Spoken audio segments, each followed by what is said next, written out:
On today's section, will we bring you topics of science of class 10 and which is of chemistry. In this, we are on the new lesson chemical reaction, and you have to imagine how do you feel about the chemical reaction. What did you know about this chemical reaction? तपाईको chemical reaction भन्ने बित्तिकै दिमागमा के आउँछ त? First, that matter to bring ahead your studies toward the chemical reaction. Chemical reaction भनेको एउटा imaginary part नै हो के. त्यसलाई हामीले कुनै पनि तवरले हामी के गर्न सक्दैनौँ त रियलाइजेसनमा लिएर आउन गाह्रो छ. हामी केमिकल रियाक्सन पढ्छौँ, हामी केमिस्ट्री पढ्दैछौँ जहाँ हामीले के पढ्छौँ त एउटा एटम पढ्छौँ, एउटा इलेक्ट्रोन पढ्छौँ, which is a too much small size particle. In this, chemical reaction means the combination of one or two atom or molecules of the substance combine or disintegrate or interchange between two molecules, that is obviously result as a new compound, that is chemical reaction. Here is one definition. Chemical reaction, a process in which one or more atoms or the molecules of the substances called the reactants जसले के गरेको हुन्छ त रियाक्सनमा participate गरेको हुन्छ त्यो constituent पार्टिकलहरुलाई के भन्ने त reactants and are converted into one or more atom of molecules of different substance. हामीले कुनै एकै प्रकृतिका दुईवटा एटम अथवा मोलिकुल्सहरु अथवा डिफरेन्ट प्रकृतिका एउटा एटम अथवा मोलिकुल्सहरुलाई एक आपसमा राखेर कम्बिनेसन अथवा तिनीहरु बीचमा के गराइन्छ त मिक्सिङ गराइन्छ भने त्यहाँ एउटा नयाँ मोलिकुल्सहरु फर्मेसन हुन्छ. त्यो मोलिकुल्स फर्मेसन हुने कन्भर्जन हुने प्रोसेस नै के हो त रियाक्सन हो. जुन सब्स्टेन्स त मोलिकुल्सहरुले रियाक्सनमा पार्टिसिपेट गर्छन् सुरुमा हामी इनिशियलिङ स्टेजमा जुन मोलिकुल्सहरुलाई लिन्छौं that is reactant, and after reaction the which molecules or just atoms are formed, that is products. In short, the conversion of reactants into product is called chemical reaction. In above reaction there is the definition of reactant and product also, but in short there is only taken some technical term like this reactant and product. Main point you have to remember, conversion of reactant जसले रियाक्सनमा participation गर्छ त्यो रियाक्टेन्टहरुलाई के गर्ने त into it's प्रोडक्टमा conversion गर्ने. That process is called reaction, chemical reaction. And the chemical reaction are written in two ways. First one is chemical word equation and second one is chemical or the skeletal equation. Word equation mean like this: hydrogen gas plus oxygen gas gives stream form of water. But in the skeletal equation there is the use of symbols. Skeletal mean a bone, okay? Bone or त्यहाँ भित्रको अस्थिपञ्जर के हो त main body के हो त main symbolic form के हो त that is one skeletal system. हामी यसरी लेख्छौं chemical reaction which are written in the form of symbol or the compound or the atom or the element representation form, that is called skeletal, and the written in the word form, that is obviously word equation. And here is some question related to chemical reaction. What is chemical reaction? chemical reaction के हो त? Here is the definition. The conversion of reactant into product is called chemical reaction. Define reactant and product. Sometimes asking the differentiate between reactant and product. You have to give first definition. Those atoms or the molecules which take part in the chemical reaction is called reactant, and those atoms or the molecules which are formed after the chemical reaction is called product. For example, in this reaction, in hydrogen oxygen reaction, hydrogen oxygen gives water. This reaction you have to write, and you have to write here hydrogen and oxygen are the two reactant and water is formed, that is product. And one question will arise on your examination. Transform the word equation into the chemical equation. That is the main point, right? Chemical equationहरूलाई तपाईले होला वर्डमा दिएको हुन सक्छ, जस्तो hydrogen gas plus oxygen gas gives steam अथवा water भनेर दिएको हुन सक्छ. That type of word equation you have to convert into skeletal system, and you have to remember, you have to balance this equation with the constituent atoms.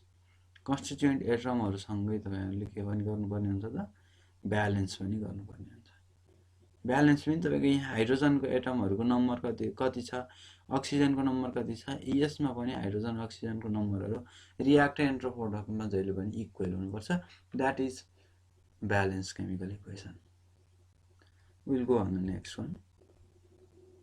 And type of chemical reaction, you have to see type of chemical reaction. Chemical reaction हरुको type कस्तो कस्तो type हुन्छ त.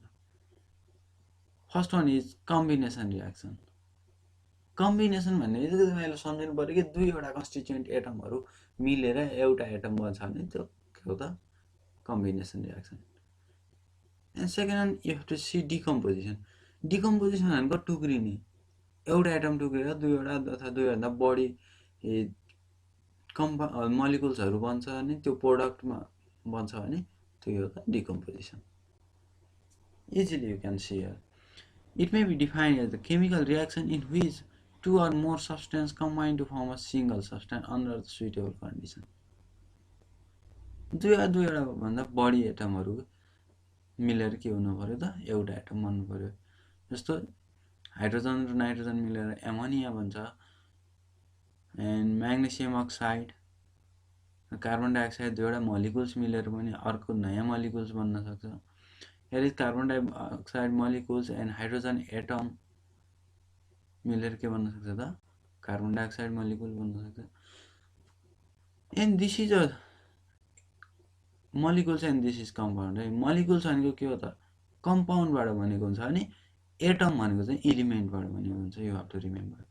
Compound भनेको combination of element हो, र compound भनेको combination of atom हो, and this is a single atom. यो सिंगल एटम एक्जिस्ट गर्दैन, त्यसैले यसलाई के लेखिन्छ त, O2C को फर्ममा लेखिन्छ. यसलाई डायएटोमिक मोलिकुल्स पनि भनिन्छ. And here is the sodium and chloride मिलेर के भन्छ त, sodium, this is the salt or the common salt. And here you can see the decomposition mean एउटा टुक्रेर एक भन्दा बढी बन्ने प्रोसेस. एउटा टुक्रेर एक भन्दा बढी बन्छ भने त्यो के भयो त, decomposition reaction.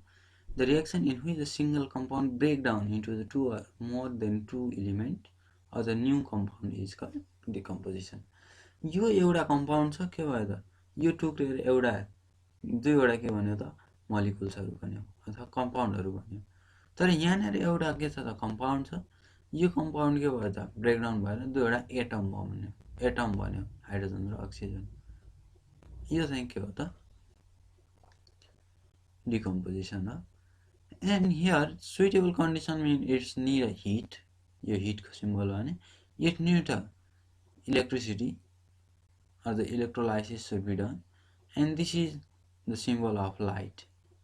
H nu is the amount of pocket amount of light energy which is required to disintegrate the silver bromide. And next one is of displacement reaction. Displacement means एउटा कुनै पनि एटम अथवा मलिकुल्समा रहेको अर्को compound एटमलाई के गरिदिन्छ, displacement गरिदिन्छ भने त्यस्तोलाई के भनिन्छ, displacement reaction. Here the atom and the atoms are replaced by the more powerful reagent. अर्को यो जुनसँग एटमहरू हुन्छ तिनीहरूलाई चाहिँ के गर्नु पर्यो त, अर्को मोर रिएक्टिभले चाहिँ रिप्लेस गरिदिनु पर्यो. Displacement reaction are those reactions in which one element takes the place of another element in the compound. यो जस्तो के मात्रै छ यसमा, अर्को कुनै पनि छैन. यहाँ के छ त, हाइड्रोजन छ, हाइड्रोजन अक्सिजन छ. हाइड्रोजन अक्सिजन वाटर हो. यो वाटरलाई इलेक्ट्रोलाइसिस गर्यो भने के भन्छ त, एउटा H+ आयन बन्छ भने अर्को OH- हुन्छ. जुन OH- हुन्छ त्यो हाइड्रोजनसँग के अरे कार्बन पोटासियमसँग आएर बस्दिन्छ. That is the replacement, displacement भइदियो. त्यसै म्याग्नेसियमले के गरिदिन्छ त, यहाँको कप्परलाई रिप्लेस गरिदिन्छ. That is the replacement reaction between magnesium and copper nitrate. Here is the zinc and here is the hydrochloric acid. Hydrochloric acid. In this, H is less reactive than zinc. So zinc replaces the hydrogen atom. And here is the chlorine and CaI2, calcium iodide. And calcium के गर्छ त, यो क्लोरिनले आयोडिनलाई replace गरिदिन्छ. हामीले यो इलेक्ट्रोनेगेटिभिटीहरू, reactivity पढिसकेका छौँ. Features of element on the periodic table पढ्दाखेरि जुन बेला हामीले के पढेका थियौँ त, chlorine is more reactive than iodine. यिनी कुराहरू हामीले पढिसकेका छौँ. Zinc is more reactive than hydrogen. यो चाहिँ हामीले के गर्न सक्छौँ त, त्यो टेबलबाट पनि हेर्न सक्छौँ. And next one is about the acid base reaction. And commonly it is called neutralization reaction. तपाईँहरूसँग भएको एसिड र बेसलाई प्रपर एमाउन्टमा मिक्सअप गर्नुभयो भने both this acid and base lose their properties. यिनीहरूले आफ्नो एसिडिक क्यारेक्टर र बेसिक क्यारेक्टर नै lose गरिदिन्छ. And they form a salt and water. Water is a neutral compound. Water के हो त, न्युट्रल कम्पाउन्ड हो. अनि साल्ट पनि एसिडिक र बेसिक दुवैमा न्युट्रल हुन्छ. And the reaction of an acid with the base is called neutralization reaction or acid-base reaction. The product of reaction R is salt and water. Always the acid-base reaction forms salt and water. Salt त जस्तो salt पनि हुन सक्छ, common salt मात्रै हुनुपर्छ भन्ने छैन. Salt भनेको के हो त, एउटा न्युट्रल कम्पाउन्ड भन्नु पर्यो. Here HCl is the hydrochloric acid and Na is the sodium hydroxide. And hydrochloric acid is the acid and sodium hydroxide is the base. And reaction between these two compounds forms a water and NaCl, that is the common salt. And here is the HNO3, that is nitric acid, and NaOH means sodium hydroxide. This acid and this base react to form a water and sodium nitrate. And this is about the chemical reaction and type of reaction. On this note, some question will arise, like write the difference between the displacement reaction and acid-base reaction like this, and write the difference between combination reaction and decomposition reaction. Mention the type of chemical reaction. That type of question can arise. So you have to remember, first one is definition and second one is one example. You should have to remember. Okay, thank you for watching us, and don't forget to like, share and subscribe to our channel. And we will come on next